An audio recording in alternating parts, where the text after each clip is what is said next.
Old town steady about Cincinnati. What a team, what a team, what a team. Each man and lady from 1 to 80. How they scream, how they scream, how they scream.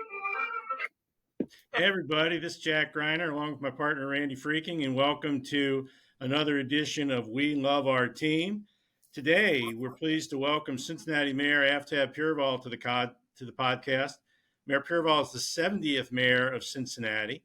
He was raised in Southwest Ohio, the son of first-generation Americans. He is making history as Cincinnati's first Asian American mayor. He served as Hamilton County Clerk of Courts from 2016 to 2021. Was the first Democrat to hold this office in over 100 years. Mayor Pureval graduated from the Ohio State University and the University of Cincinnati for law school. He resides in Clifton with his wife, Whitney, and their sons, Bodie and Rami. Mr. Mayor, welcome. How are you? Thanks so much for having me. Folks listening, you didn't see, we tried to start this thing several times, but Randy wouldn't let us just start it because there was some technical issue, and it turned out to be that theme music at the beginning of the podcast. I'm so glad we fought to keep that theme music. Absolutely.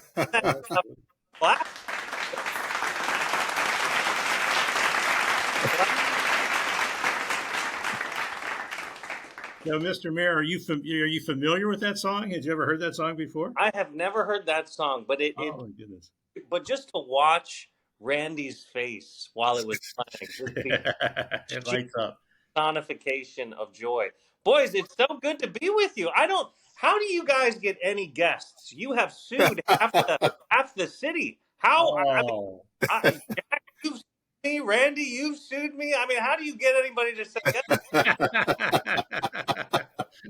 It's an unusual referral network, unorthodox, but we're all friends. We're all friends when it comes to talking about Cincinnati Reds fandom, and that's what we're doing here today, Mr. Mayor. We're not going to talk about politics. We're not going to talk about government. We're going to talk about your Reds fandom. So tell us when it first began to bloom. Well, who's in charge of the sound effects? This whole production is incredible. Well, we have the studio audience. We try to keep them tamped down a little bit, Mayor. Have they been drinking? I mean, well, my dog may. We also have Bark in the Park Day here at the studio, so Murphy may make an appearance occasionally. All right, let's get back on track here for Jack and the listeners. Well, my fandom. Look, I was, I don't love to share this, but it's true that I grew up in the Dayton area, not the Cincinnati area. Nothing against Dayton, but I'm the Cincinnati mayor. But it's true that I grew up in the Dayton area. I was kind of born and raised in a suburb of Dayton called Beaver Creek, and so for Southwest Ohio, the Reds were the team. I know that it's outside of Cincinnati, but even up in Dayton, the Reds are the local team. And so from really an early age, I was born in the early 80s, so just kind of missed the big red machine of the 70s, but kind of grew up with the Chris Sabos and the Barry Larkins, kind of those teams of the early 90s, late 90s. That was kind of the generation that really I was a big fan of, given my age. But obviously, given the history of the Reds, first professional baseball team in the country, there's so many generations and decades to be a fan of. No doubt. Do you did you get down to see any games when you were a kid? Not really, unfortunately. It was just a little bit out of my parents' price range, probably. And Beaver Creek's only about an hour away, but it was still a bit of a trip for us. So my first game, I think I was a little bit older, still a young man, but yeah, unfortunately I didn't get to go down to the to Riverfront back in the 90s because I was just a kid. Yeah. Well, it's opening day week, Aftab. So happy opening day week. And I'm Yeah. sure you're looking forward to opening day. Tell us about any opening day experiences you've had. Well, look, the opening day is the best. I mean, we've got a long-standing relationship with Major League Baseball, and so our position in opening day is both historic and an honor. Opening day just it's bigger than baseball. It's a Cincinnati tradition, heralding the spring, bringing the entire city together. But it's also about baseball, and hope always springs eternal, particularly for this team, and how young it is, and how much potential it has. My favorite opening day story probably comes from my very first opening day as mayor, which was 2022. Greg Rhodes, who's a friend of all three of ours, I'm sure, he and I have a tradition of going to opening day together. And so he got us the tickets. Greg's pretty well known in the Reds community, so they were pretty solid tickets behind home plate. In like the third or fourth inning,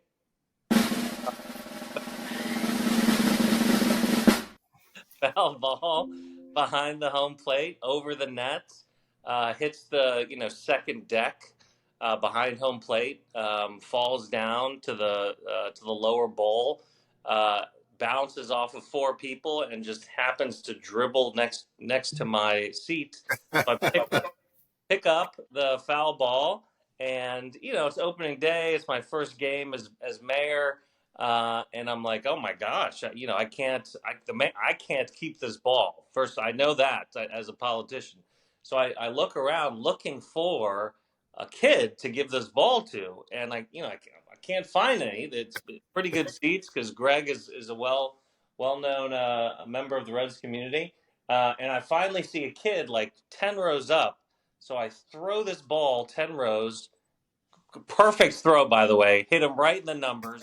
Uh, it caught the ball. And I think, I did a nice thing. It's a nice story. But the cherry on top is this kid comes down a few innings later, and it happens to be his 10th birthday Oh, that day.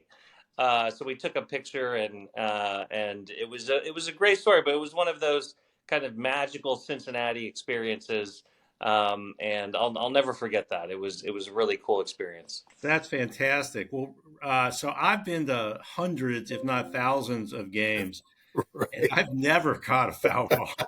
Oh, Have you ever, Randy? Have you ever caught one? I have not. We've had some balls roll by our seats, and usually my kids have scrambled for them as opposed to me. They'll. Marty Brenneman used to say, people are diving for these foul balls and risking life and limb, and you can get them at Walmart for $2.49. but they but not tipped off of a Major League Baseball player. But Right. let me ask you this, guys, because Jack just said I've never caught a foul ball. When I tell this story, truthfully, it kind of dribbled to my seat. Am I allowed to say I caught a foul ball? Should I say I got a foul ball? Like, how specific my language? I, Asking lawyers here. I think you caught it on the roll. Caught it on the roll. Okay, That's got right. it. Okay. Absolutely, absolutely. Now, so and now I'm at the age where, like you have to have, I would have to hand the ball to a kid. I mean, I can't just keep it. I mean, maybe one of my grandkids would be with me at the game and I could hand it off to them, but I don't know. I don't know if it's ever going to happen. I'm a little discouraged. I came close one time when a bunch of altar boys from St. Martin's sat in the right field bleachers, and Pete Rose was playing outfield at the time. And we kept yelling at Pete the whole game. And finally, about the seventh inning, he turns around and chucks a ball up into the red seats at Riverfront. There's this tremendous scrum for the ball. And then all of a sudden, we all looked around, and somehow Rick Schwartz had caught it. We didn't even realize it. We're all just beating each other up trying to get the ball. So, it's kind of key now. So after Randy and I were talking before you got on, have you thrown out the first pitch? Have you had that honor? I haven't thrown out the first pitch. I last year the Reds were nice enough to invite my entire family to participate in the first pitch ceremony. So my family and I were announced over the loudspeakers, and we took the first the first pitch baseball that's used in the first pitch, to the mound. and were announced. But no, I haven't thrown out a first pitch. I threw out a first pitch for Play Ball, the kind of Major League Baseball philanthropic youth baseball experience. So I got to do that with the Reds. But no, I haven't yet. But I'm trying to buddy up to Phil Castellini to get the invite here. I'm always kind of putting in a good word. So to the extent you guys can help lobby for me. Absolutely. We will. Aftab, do you think you would throw a strike, or would you bounce it up there or throw it wild like a former mayor? I believe Mark Mallory is kind of infamous. Yeah. What's great about Mallory is he did us all a solid by setting the bar pretty low. So he did that intentionally, if you ask him. No, I think, look, Randy, you know my toxic competitiveness would get the best of me. So I would fire that thing right over the plate. I'd probably practice and train for it way too much to ensure that it was a successful first pitch. But no, I look forward to that experience if it ever happens. And I'll make you proud, Randy. Have either of you thrown out the first pitch? I'm sure you have. No, really? No. Well, we got to. I mean, how is that possible? The closest I've come is I got to deliver, much sort of like you delivering the game ball. I got to deliver the lineup card to a game in the middle of summer. There were maybe 500 people in the stands when I went out. They exchanged the lineups before the game, and I got to walk out there with Dusty Baker. That's so the closest I've ever gotten. Tell me about Dusty. What's he like? Oh, Dusty was the best. If you're talking to Phil, maybe talk to him about bringing back Dusty out of retirement. I thought he was one of the best managers we've certainly had since like Lou Piniella. He took him to the playoffs, and because he didn't succeed in the playoffs, they decided to move on from him. Yeah. And he promptly went to the playoffs and the World Series with his succeeding teams. Yeah. So I thought he was great. He's such a great character, and everybody who's ever met him only sings his praises. Jack, given your experience with the Inquirer, I'm shocked you haven't been asked. Have you gotten close? No, I'm not even close. And I think I'm with you. I would probably try to fire a strike, but I'd also be incredible. I was going to ask, but you've done candidate debates, and I was just wondering, like, do you think you'd be more nervous to throw out the first pitch, or stepping up onto the debate stage? Yeah, I think, gosh, I think the debate stage would still be the area where I get asked all the time, because I'm giving a lot of speeches. Do you get nervous? And the answer is I don't usually get nervous unless I know that it is an antagonistic crowd or an antagonistic forum. Okay. So, debates are usually antagonistic forums. There are certain instances where I've got an antagonistic crowd. So if I know that there's going to potentially be an argument, I get a little bit on edge or nervous. So I think I would certainly be nervous for a first pitch, but it's not as if someone's out there playing defense, right? So if I play one-on-one basketball against someone, that I would be more nervous about that than in just like a free throw competition. So I think I'd be nervous, but I think if I was able to practice and like have some reps and feel confident about it, I'd be okay. Does that make sense? I probably over answered that question. Did you ever play ball? Did you ever play ball, Mayor? No, I grew up playing. So I'm 6'3", and I've been this height since like the 8th grade, frankly. So I've been very tall, and particularly in the 8th grade, very skinny. So because of my length, I naturally gravitated towards basketball, and then I also played soccer. But I played softball in a couple of beer leagues growing up, or when I was older. Playing the beer leagues, I like it. That might be clipped by a future opponent. He used to drink beer as a child. That's fine. No, but I never got into baseball. I was never on I was on a travel soccer and basketball team. Never got into baseball, unfortunately. But I've got two young boys, and I'm looking forward to getting them involved into t-ball or all Absolutely. stuff. So yeah, it should be fun. That's great. That's great. Did you ever play in the Lawyers softball league in Cincinnati? I played in the Lawyers softball league. Absolutely. Randy, I'm sure you know this. The Lawyers League is pretty competitive. It's pretty intense, and a lot of those guys that I went to law school with, there's like a pipeline from UC Law into that league. So, yeah, so big fan of the. My cousin is an umpire, and he told me that the Lawyers League was one of the toughest gigs to do, just because dealing with a bunch of lawyers and trying to A lot of trying to herd those cats can be a little difficult. But Mary, Randy and I were teammates for a while because we both started. Randy's a year ahead of me, but we were both at Frost and Jacobs back in the early '80s, and we actually were teammates on the softball team. But Really, what is Randy's natural position on the baseball field? what did you play first? Were you a first baseman, Randy? Or I was pretty weak armed second baseman in Little League, and not whole baseball. I think in the Lawyers League, I think I was a first baseman. Nice. But I'm trying to erase that from my memory because I don't recall being a good hitter at all. Jack, Jack was a much better baseball player than I was, Mayor. Well, they stuck me at catcher. I think that's like the ultimate indignity, and that's worse than right field. I think catching in softball is like, your primary job is to avoid getting hit by the bat or anything.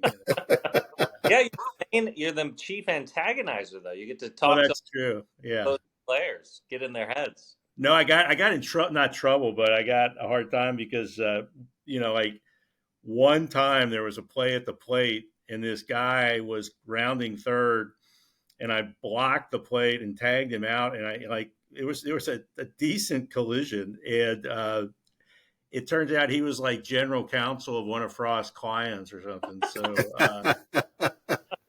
George Young, one of the senior partners, read me the riot act about how to play client softball. I was, I should have gotten out of his way. Yeah, absolutely.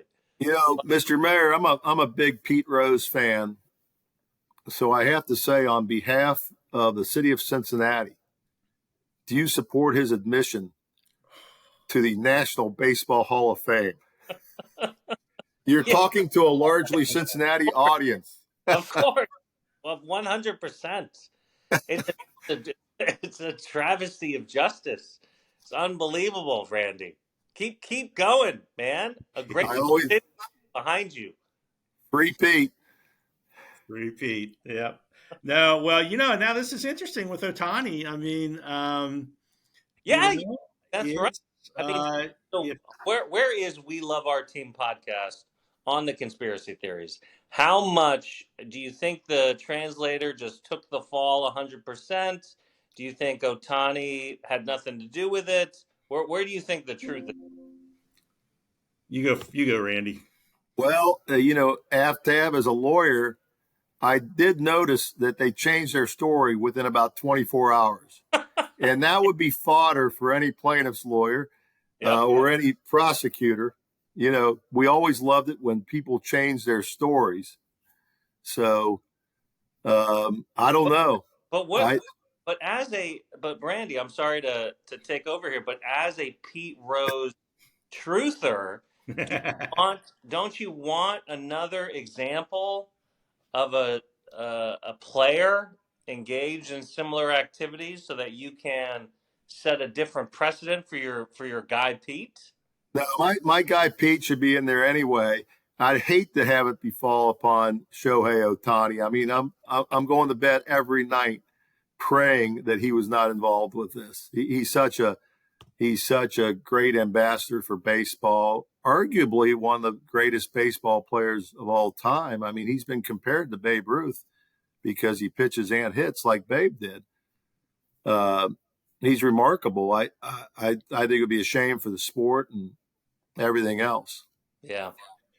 Well, they are investigating, so we will we'll find out, I guess, soon enough. But yeah, changing the story like they did makes you a little suspicious, little sus, as my grandkids would say.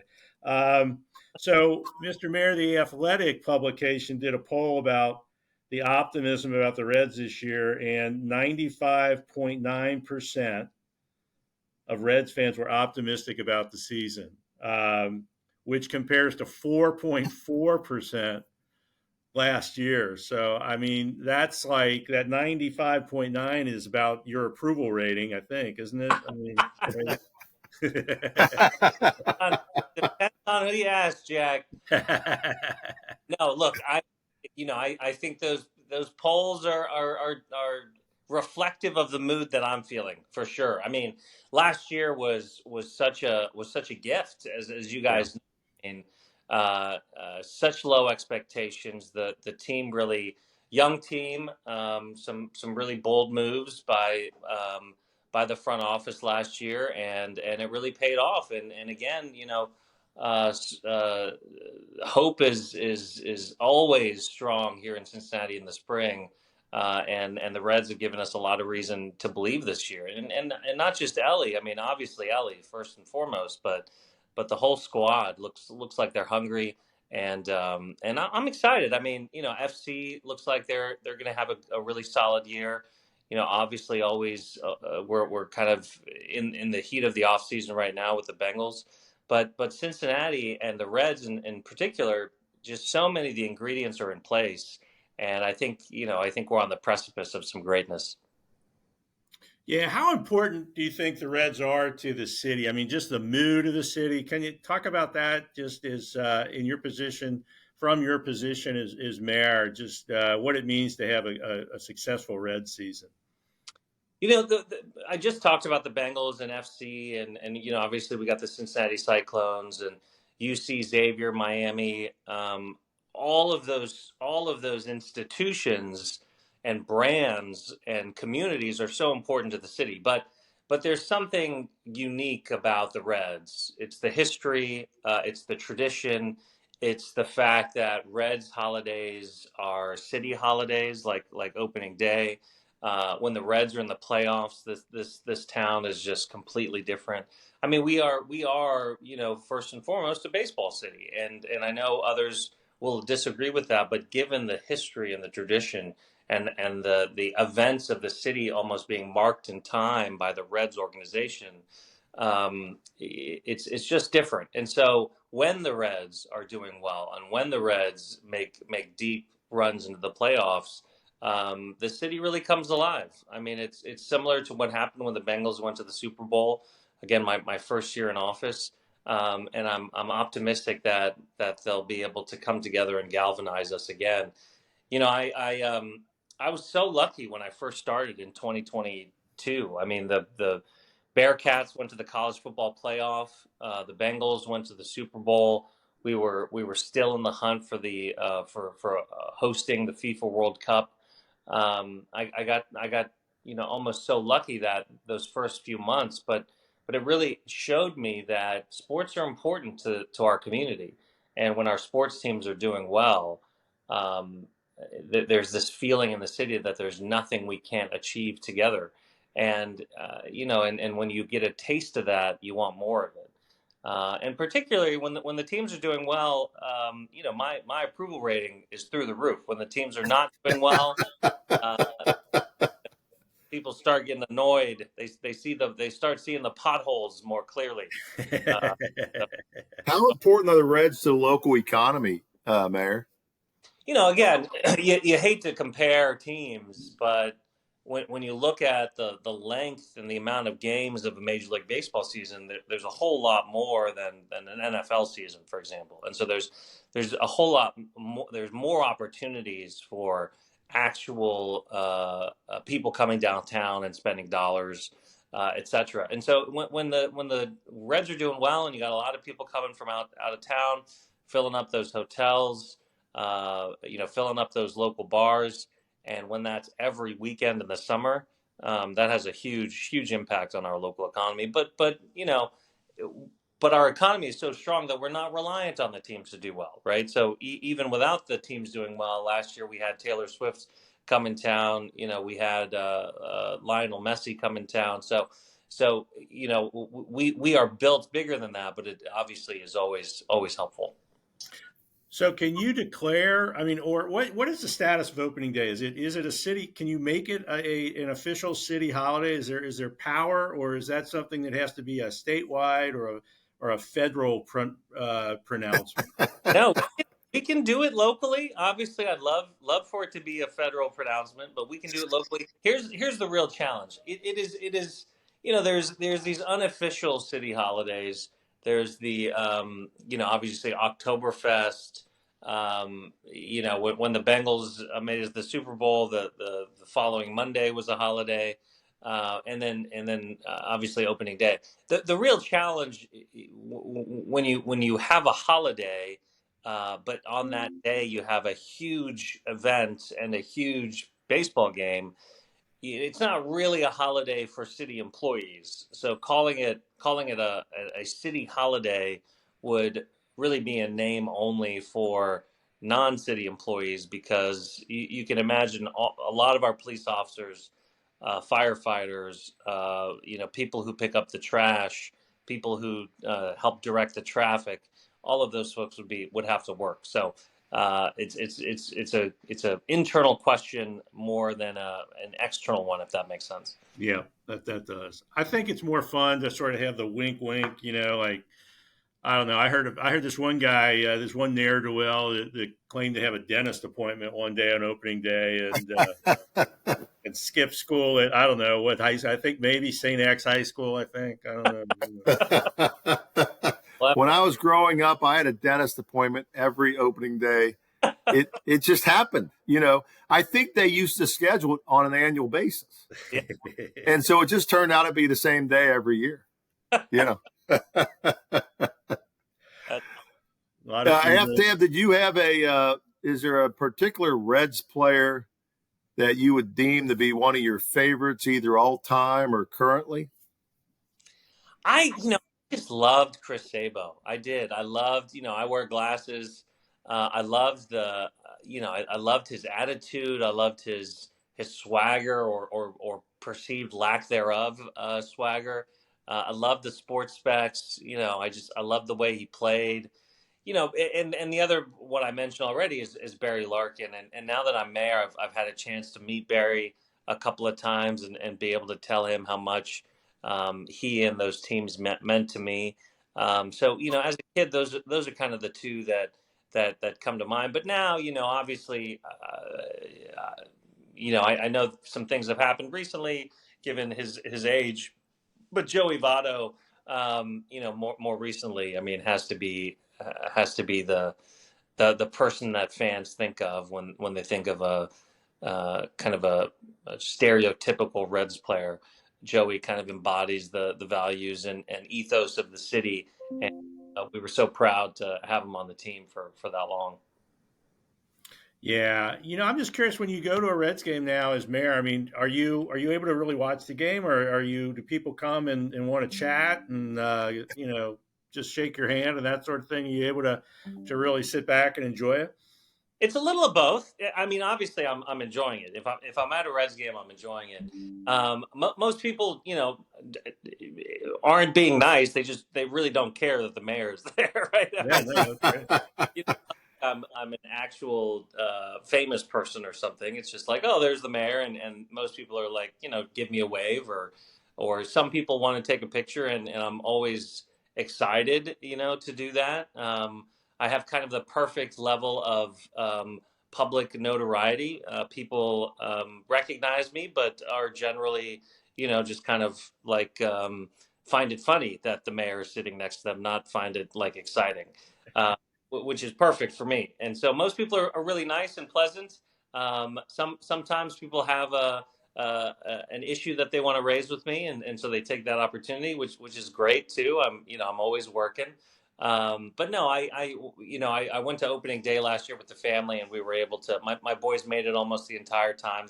They're 4 and 2, and so it's always nice to go with the family or with friends, and just kind of hang out and enjoy the evening or the day, depending on whether it's a businessman special, which I know Randy is a big fan of. But no, it's always fun to be there. I always look forward to going, and I'm really looking forward to opening day this year. I'm hoping it's going to be a big celebration.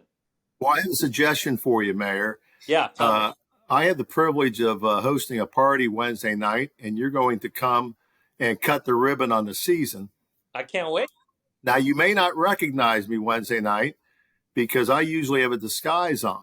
Okay. And so I'm going to propose that I hand off my disguise to you Wednesday night, and you wear it this Thursday, Okay. and we'll see if anybody recognizes you in the crowd. Guys, what am I getting myself into here, Randy? Well, it's going to be a surprise on Wednesday night. I hope you recognize me, but you may not. Okay. Okay. Just don't alter your skin color in any way, Randy. Just stay with that, please. I won't. I'm fairly tan, so. Oh my gosh. The other thing, Mayor, how about you mentioned your children almost making it to the entire game on opening day. That's right. Now, as mayor, are you nervous a little bit about leaving a game early? Oh yeah, no, that was the worst.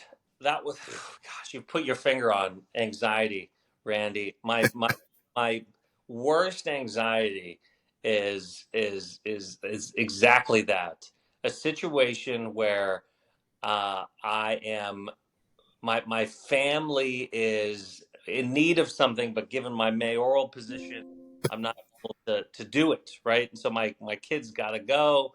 It's the seventh inning, but people are going to notice if the mayor leaves early. So yes, absolutely, that is the pressure that I feel. It's an anxiety that I feel, but the kids come first, and they were troopers. They made it through almost the whole game.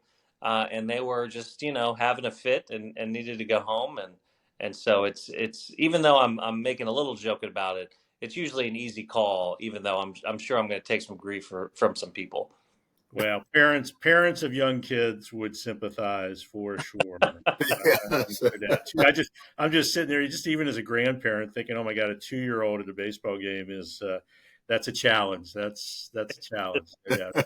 Now, I heard you have a couple of years ago on the That's So Cincinnati podcast, and you said that at least at the time that you listened to the Rewatchables podcast. Oh yeah, of course. Okay, so I listened to the Rewatchables. Randy, I don't know if you're familiar with it, but it's a great pod. Bill Simmons, and they talk about movies that are just so good that if they come on and you're watching cable, you just stop what you're doing and you watch the rest of the movie or whatever. But so I'm curious if you have a favorite baseball movie. Oh, I mean, actually. And if you're a fan of the Rewatchables, you'll know they talk about this all the time. I'm obsessed with Moneyball. Okay. I know it's a more recent baseball movie, but some people know that my fandom for the screenwriter Aaron Sorkin is kind of starts, and a lot of people had their hands on that script, but Aaron Sorkin was one of the folks that wrote on Moneyball. I love the story. I love the way it's told. I love the underdog nature of it. I just love everything about that movie. And so, what the baseball aspect of it, really kind of captures the poetry and the romance, frankly, of baseball. And that underdog nature that's so celebrated in the sport. And so I'm a big fan of Moneyball. Oh, that's a great answer. That's a great pick. No, I wasn't thinking about that one, but did you get to meet Aaron Sorkin when he was in town for the Niehoff lecture a year or so ago? and I even got to interview him on stage at the lecture, and that was really a life highlight for me, Oh truly. wow, that'd be pretty awesome. It was. Were you a West Wing fan too? Yeah, I mean that's how I got into Aaron Sorkin was via the West Wing, but then I learned about Sports Night and Studio 60, and obviously the Social Network and Jobs and just all of the stuff that he's written on. He's my favorite. That's great. Wow. Randy, what's your favorite baseball movie? Well, I love The West Wing, Jack, but my favorite baseball movie of all time, hands down, maybe my favorite movie of all time, is Field of Dreams. Okay. That thing that comes on, I will stop. I've probably watched it 150 times. So what is it? Is it just the kind of the familial aspect of it, where it's kind of the game is passed down generation to generation? Is it kind of the magical surrealism of the movie? Like, what is it about Field of Dreams that people love so much? I think it is kind of the magical surrealism and well, just the whole story. I mean, I don't know, Ray and Annie, the farmhouse, that field out there. It's such a mind-boggling movie. They have Shoeless Joe Jackson come out, and I don't know how to describe it, but I love it. I tear up at the end. It's a great father-son movie, right? Because his dad ends up meeting him at the end of the game, and he's had all these weird feelings about his father throughout his life. Right. I don't know. It was so special. My wife and I got to go up to the Field of Dreams and actually stay in that house one year. I always say it's my most memorable one night stand of our marriage. That's a whole different podcast, Randy. But that's a whole different podcast. Got to turn on the lights. It was great, but it's a great movie. How about other than baseball movies? Well, I want to know Jack's favorite baseball movie. My favorite baseball movie is Major League. I just think that's a fun movie, and I love the way the team comes together. And just, again, you talk about an underdog story, and just some great lines when the Yankee slugger steps into the box and looks at Tom Berenger and says, "How's your wife and my kids?" I mean, it just kills me every time. I mean, I just laugh at that line every single time, and I love Charlie Sheen in it. Who, by the way, I don't know if you have any connections. He's one of our guests that we want to get at some point on our podcast.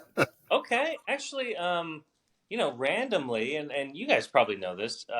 Martin Sheen has strong Cincinnati and Dayton connections, and Emilio Estevez, his son, is a big Cincinnati. Right. And so, I'm happy to make whatever connection I have. All right. What's your prediction on the season, Mr. Mayor? How many out of 162 wins? I mean, out of 162 games.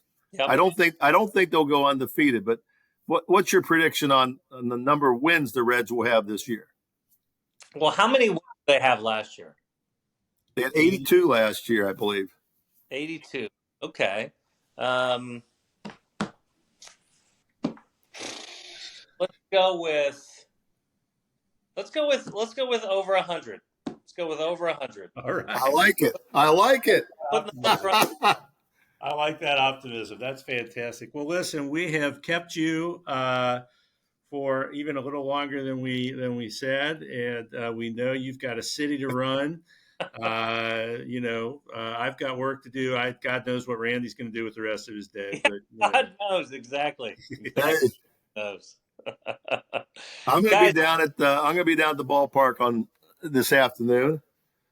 The Reds have a little intra-squad warm-up game. Oh my God! Here we go. Don't hurt yourself if you're out there. But boy, I've had so much fun. This is great. Looking forward to this. Thank you for letting me give you guys a little bit of guff. That's always fun. And thanks so much for thinking of me. I appreciate it. Thank you so much. We appreciate it.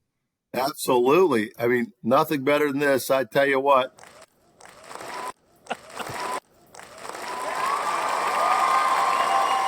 Woo-hoo! A standing ovation for the mayor.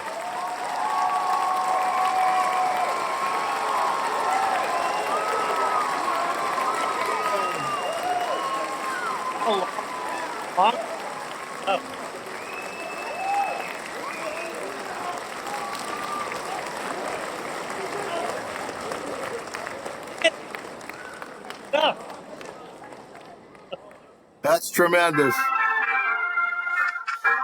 whole town's batting about Cincinnati. What a team, what a team, what a team.